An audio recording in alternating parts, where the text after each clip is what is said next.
top. Crop top.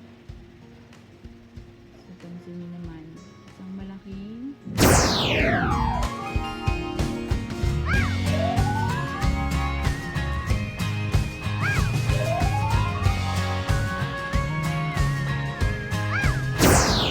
ganyan na, pagkatapos natin nag-upit guys, napapansin mo ba?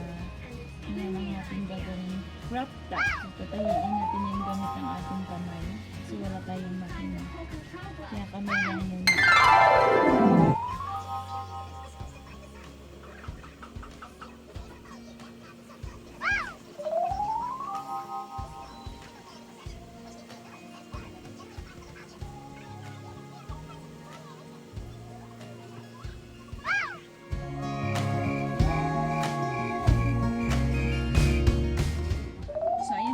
Tapos na natin ang ating yan, gamit ang ating kamay.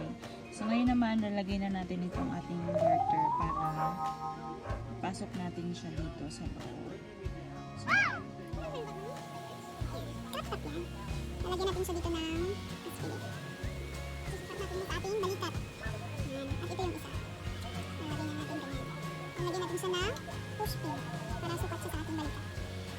Hindi yung push pin. Oh, ano ba daw dito? Ayun guys. Ano guys, ngayon nagpa-practice na ako mag-ano. Hindi ako professional pa ng mananahit. Pero ngayon natin, malang araw magiging magaling tayong mananahit. Okay guys. Yan. Okay. Mamaya makikita na natin ang final look